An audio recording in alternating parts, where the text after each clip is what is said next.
Hi hello నమస్తే welcome back to our channel నా ప్రపంచం. అందరూ ఎలా ఉన్నారండి? మేమైతే చాలా బాగున్నాము. అలాగనే మీరందరూ కూడా చాలా చాలా బాగుండాలని చెప్పి మనస్ఫూర్తిగా కోరుకుంటున్నాను. ఇంకా ఈ అకేషన్ వచ్చేసైతే మా ఇంట్లో ఈరోజు సత్యనారాయణ స్వామి వ్రతము, అలాగనే శివునికి అభిషేకం చేసుకున్నామండి, రుద్రాభిషేకం చేసుకున్నాము. అందుకోసం ఆ హడావిడిలో ఈరోజు ఇల్లంతా కూడా సందడి సందడిగా ఉన్నది. అలాగనే ముందుగా అయితే మనం దేవుడి పూజకు చేసుకునే ముందు ఇంట్లో అయితే ఖచ్చితంగా నైవేద్యం అనేది పెట్టుకోవాలండి. మనం అంటే వంట క్యాటరింగ్ ఇచ్చినా ఏది చేసినా కానీ ఇంట్లో నైవేద్యం అనేది మనం వండుకోవాలన్నమాట. అందుకోసం ఇక్కడ ఇంకా మరి మీకు నేను చెప్పనక్కర్లేదు కదండి. మోస్ట్ ఇంపార్టెంట్, ఇంట్లో ఏ కార్యక్రమాలు అవుతున్నా కానీ ఆడపిల్లలు పాలు పొంగించటం ఆనవాయితీ కదా. అలానే పిల్లలిద్దరూ కూడా అలానే ఐషుని కూడా తీసుకొని వచ్చి చక్కగా పాలైతే పొంగించారు. ఇంకా నైవేద్యం ప్రిపేర్ చేసుకొని అక్కడ పెట్టేసుకొని ప్రశాంతంగా సత్యనారాయణ స్వామి వ్రతం దగ్గర కూర్చున్నారండి పెద్ద పాపను అల్లుడు గారు. అయితే చిన్న పాప కూర్చోడానికి వచ్చిన చుట్టాలను చూసుకోవాలి కాబట్టి చిన్న పాప వాళ్ళు అలానే ఇద్దరు చిన్నపిల్లల్ని ఐషుని అండ్ పండుని ఇద్దరిని చూసుకోవాలి, వచ్చిన చుట్టాలను చూసుకోవాలి కాబట్టి చిన్న పాప అయితే పక్క నుండి పనులన్నీ కూడా చూసుకుంటుంది. అంటే వచ్చే అతిథుల్ని వాళ్ళని చూసుకోవడానికి కానీ పీటల మీద అయితే కూర్చోలేదన్నమాట.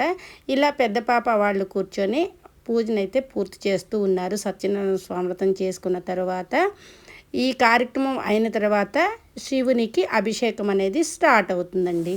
ఇలా మనము శివునికి అభిషేకం చేసుకునేవి కార్తీక మాసం కానీ, మాఘమాసం కానీ, మార్గశిర మాసం కానీ ఇలాంటి పుణ్య దినాల్లో ఎప్పుడైనా కానీ మనము శివునికి అభిషేకం చేసుకోవచ్చు. మేమైతే మాత్రం మాఘమాసంలో చేసుకుందాము అని చెప్పి ఇలా అయితే ప్రిపేర్ చేసుకుంటున్నామండి. తక్కువ మంది అంటే తక్కువ బంధువులతోటి, అతి సమీపంగా ఉన్న బంధువులతోటి, బంధువులు అందరూ కూడా ముఖ్యమేనండి.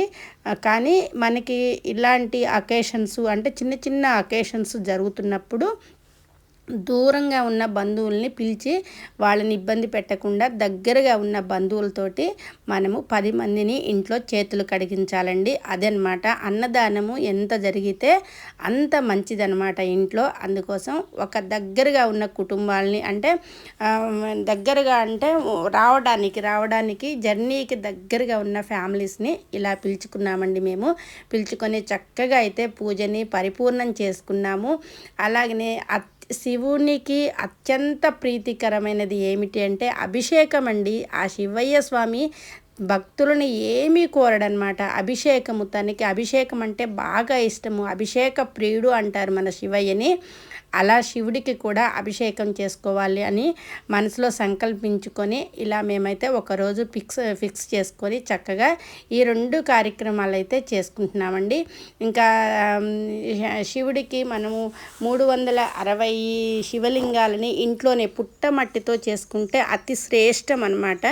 అందుకోసం ఇంట్లో పుట్టమన్నును తెచ్చుకొని చక్కగా అందరూ కుటుంబ సభ్యులంతా కలిసి కూర్చొని శివలింగాలని మొత్తం కూడా చేసుకున్నాము.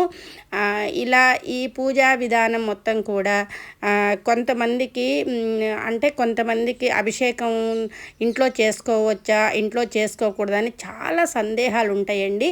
కానీ ప్రతి పూజని కూడా చక్కగా మనము మన ఇంట్లో చేసుకోవచ్చు. మన ఇంట్లో చేసుకొని నలుగురిని మన ఇంటికి పిలిచి ఆ తీర్థ ప్రసాదాలు అందరికీ ఇచ్చి అలాగనే వారికి అన్నదానం చేసుకుంటే మహా గొప్పదనమాట. అందువల్ల ఇలాంటి కార్యక్రమాలు సంవత్సరంలో ఒక్కసారైనా కానీ చిన్న అకేషన్ పూజ పెట్టుకొని దగ్గరగా ఉన్న స్నేహితుల్ని కానీ బంధువుల్ని కానీ పిలుచుకొని చక్కగా అన్నదానం చేసుకుంటే మనకి చాలా మంచిదన్నమాట.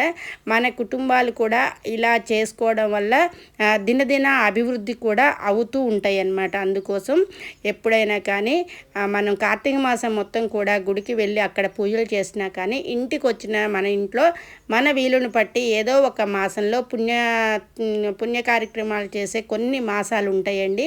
అవి పూజారి గారు చెప్తారు, చక్కగా తెలుసుకొని ఎవరికి వీలుని బట్టి వాళ్ళు చుట్టాలని ఎక్కువగా పిలుచుకోకపోయినా కానీ తక్కువగా పిలుచుకొని మన కుటుంబ సభ్యులుండి కూడా మంచిగా వ్రతం కానీ, అభిషేకం కానీ, హనుమాన్ చాలీసా కానీ చక్కగా అలాంటివి కూడా ఇయర్లో ఒక్కసారి ఇంట్లో పెట్టుకుంటే మనకి దేవుడు కృప మన యందు ఉంటుంది. అలాగనే మన ఇంటి మీద, మన కుటుంబం మీద, కుటుంబాలు ఎదుగుతున్న కుటుంబాల మీద దిష్టి పడుతుంది అంటారు కదండి.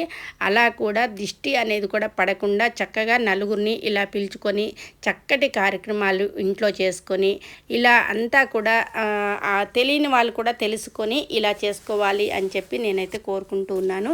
ఇంకా ఇక్కడ వ్రతం అయిపోయిన తర్వాత పుట్టింటి కానుకలు ఉంటాయి కదండి, అది కూడా ఆనవాయితీ అనమాట. మనం పుట్టింటి వాళ్ళం బట్టలు పెట్టడము అనేది ఆనవాయితీ. ఇక్కడ అన్నయ్య వదిన ఇక్కడ, అలాగనే అటు ఆడపడుచు కూతురు మా రాజీ వాళ్ళు, అలాగనే మా పాప వాళ్ళు అందరూ కలిసి పీటల మీద కూర్చున్న దంపతులకి చక్కగా బట్టలు పెట్టి వాళ్ళ ఆశీర్వచనం అనమాట. వాళ్ళ ఆశీర్వచనం ఇవ్వటం చాలా గొప్ప అండి. ఎందుకు అంటే పెద్దల ఆశీర్వచనం ఖచ్చితంగా పిల్లల మీద ఉండాలండి. ఎప్పుడైనా కానీ పెద్దవాళ్ళు కనిపించినప్పుడు నమస్కారం చేసుకోవడంలో చాలా అనమాట మనకి చాలా మంచి ఫలితం ఉంటుంది. ఇలాంటివన్నీ కూడా చెబుతుంటేనే తెలుస్తాయండి. పిల్లలకి మనం కూడా నేర్పుతూ ఉండాలి. ప్రతిదీ కూడా మంచి మంచి విషయాలు పిల్లలకి తెలియని వాళ్ళకి మనము అన్నీ చెప్పుకుంటూ వెళ్ళాలి. ఈ అకేషన్ అంతా కూడా ఇలా పూర్తి అవుతూ ఉందండి. అంటే ఇక్కడ ఈ సత్యనారాయణ స్వామి వ్రతము కంప్లీట్ అయిపోయిన తర్వాత ఇక్కడ వీళ్ళు పీటల మీద కూర్చున్న దంపతులు తీర్థ ప్రసాదాలు తీసుకోవాలన్నమాట. అవి తీసుకున్న తర్వాత వచ్చిన భక్తులకు కూడా తీర్థ ప్రసాదాలు ఇచ్చిన తర్వాత ఇంకా మనకి అభిషేకం అనేది స్టార్ట్ అయిపోతుంది అనమాట.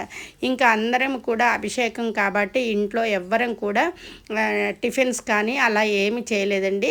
అందరం టీలు అలా ఏదైనా అన్ని గంటలు అక్కడ ఉండలేకపోతే పాలు తాగొచ్చు లేదా పండు తినొచ్చు అనమాట.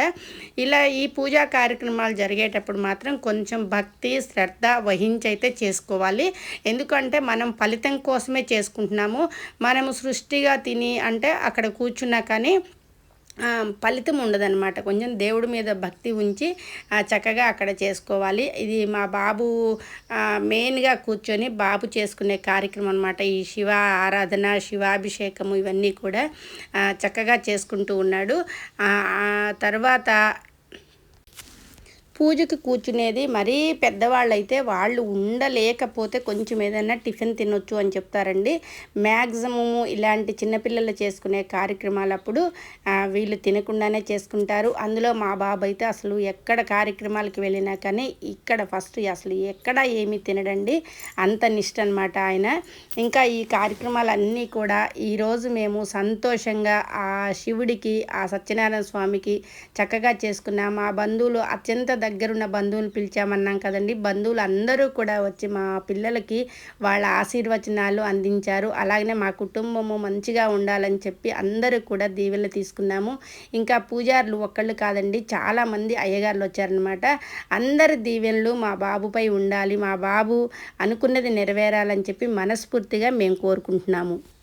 అలాగే మీరందరూ కూడా మా ఈ వీడియో చూసి అందరూ కూడా నచ్చుతారని చెప్పి మనసారా నేను కోరుకుంటున్నాను.